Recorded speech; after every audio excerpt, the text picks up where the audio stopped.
Hello and welcome once again to the Iceberg. I'm your host, Casey Stamp, and with me as always, my partner, Craig Smith. Great night for hockey, eh, Craig? Great night for hockey as always. Well, we've got a great show for you all tonight. We're going to start off with some game analysis of the Pittsburgh-Detroit game. Then we're going to discuss Sidney Crosby and his ongoing recovery, as well as a couple other key players edging closer to return. We're going to talk about the Pittsburgh power play and how it can improve, how it's going to be a key in the playoffs. We're going to talk about the Matt Cook suspension, and we're going to discuss the playoff race in the Eastern Conference. Finally, we're going to finish up with game prediction and answering fan emails. Stay tuned. All this and more rolling your way on the Iceberg. The Penguins traveled to Detroit Monday to take on the Detroit Red Wings at the legendary Joe Louis Arena, and this rivalry is certainly well documented throughout NHL history, and certainly in 2008 and 2009. The next chapter of this rivalry unfolded Monday, and from the start of the game, the Penguins were looking good. They would draw first blood as Pascal Dupuis would score and put the Penguins up 1-0. Then at the end of the first period, it would be Chris Kunitz once again scoring and giving the Penguins a 2-0 lead. Partner, how huge has Chris Kunitz been since his return? Well, he's been amazing. I mean, putting up points. He's got, I want to say, 7 or 8 points now in the last 4 games. And he's just been going all out, bringing everything to the team. Offense, defense, penalty killing, well-rounded, lots of hustle, making up for any losses we may have had as of recent. So, absolutely. And it just goes to show that his time off was obviously used to practice on the game and practice on his shooting and his passing abilities. And Kunitz and Jordan Staal both now riding 4-game point streaks. Second period, more Pittsburgh domination as the Penguins would score a goal, but it would be called off for goalie interference.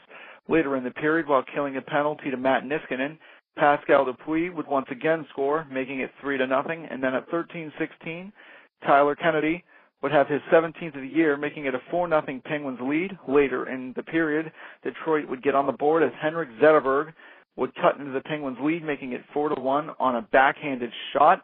Then late in the period, Todd Bertuzzi would be assessed 2 minutes for interference, and the Penguins would start the final period on the power play. Third period, Detroit would get the early goal just after killing off the penalty to Todd Bertuzzi, as Valtteri Filppula would cut off the Detroit deficit to 2. Later in the period, the Pittsburgh PK would once again take the ice, but the Penguins wouldn't be able to kill off the penalty as Nicholas Kronwall would score, making it a 4-3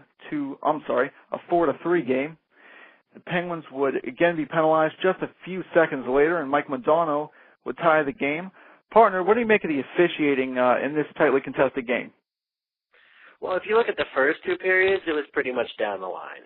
You know, the first 2 periods, they got most of the calls right, even the goal that went back, because Aaron Ashton, he was a little bit too close to the net. He was a little bit too close to the crease, so that one I'd buy. But in the third period, the interference call against Alex Kovalev, I didn't see it. And me and some of my other friends were watching the game, and none of us saw the interference call. So that one especially we thought was kind of faulty, as well as the Letang cross-check. At least on the Letang penalty, there was contact, and we could see that it at least sort of resembled a cross-check. But the Kovalev penalty I totally disagreed with. Now, the rest of the period, no goals, and the game would go to an overtime period. In the overtime period, amazing chances both ways. Brent Johnson made one of the best saves I've ever seen, but no goals, and it would go to a shootout. In the shootout, Johnson making more remarkable saves, and James Neal would score and win the game for the Penguins. And so an epic chapter written in the history books as these two teams went past regulation and overtime. And this game would be settled in a shootout. James Neal, our Iceberg player of the game. Partner, James Neal has struggled to score goals since coming to Pittsburgh. He's had some great chances, and overall, I believe he's played well, but tonight he's the hero. But what's your overall impression of James Neal thus far? Great player, team player. Definitely a team guy.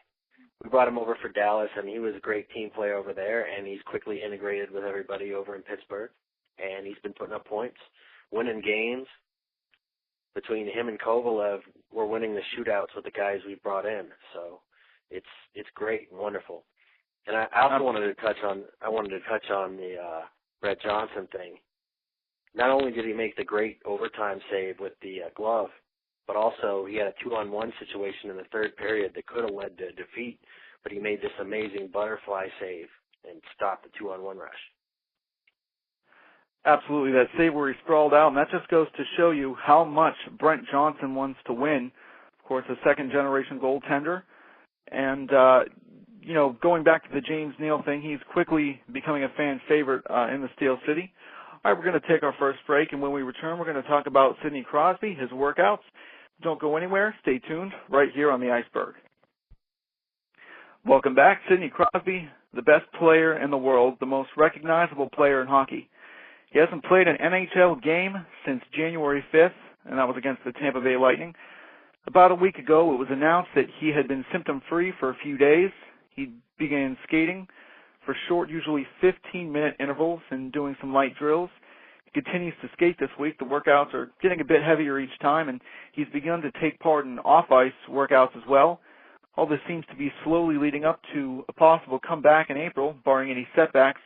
What do you make of this continued progression by Sidney, and how do you think the Pittsburgh Penguins organization has handled this whole situation from beginning to end, from right when he got the concussion to now?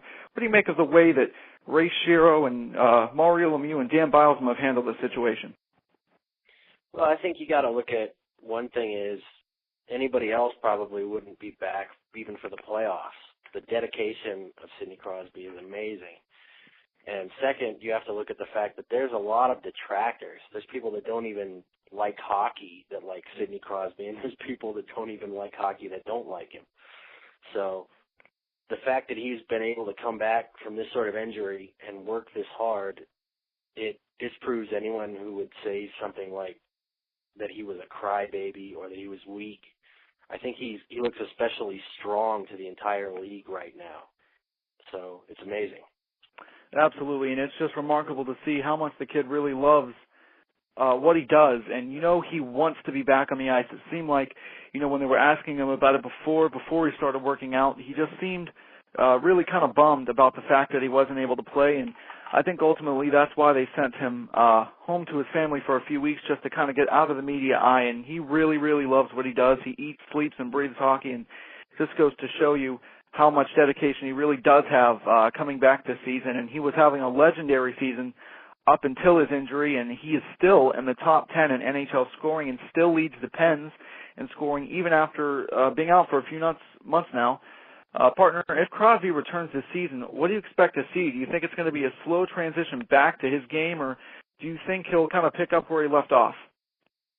I think he'll pick up where he left off, because you think about it and you realize even as a result of his injury, when he comes back, even if he has a bit of rust, he'll still be better than at least 70% of the league. So I think he'll step right in. He'll get right back into the game. He'll put up numbers. We might not see him back till the playoffs, but that's when we need him the most. Absolutely. Partner, under this new concussion protocol, what is the next step as far as Crosby and practicing goes? Is it now he's been practicing, he's doing some drills, some off-ice workouts? What's the next step for him? Is it team practice? I think you'll see him in team practice. I think you might see him in a scrimmage game. You'll have a couple more docs looks at him, of course, because the team doctor definitely gets involved, especially in these situations, even before the league protocol, and now it's even more important. You look at the Detroit game, and there was a player during that game, I'm trying to remember the name of the player, but he had to go to the quiet room as a result of the hit that was laid on him by Niskanen. You remember Absolutely. that? You remember what I'm talking about? Yeah, I do. I can't recall either who it was, but yeah, that was, I believe, the one that Niskanen got the 2 minutes for. Yeah, and I think it's good that they've implemented that quiet room procedure, because he was looked at and the guy was sent back into the game and everything was done relatively quickly. Streamlined process, and it worked.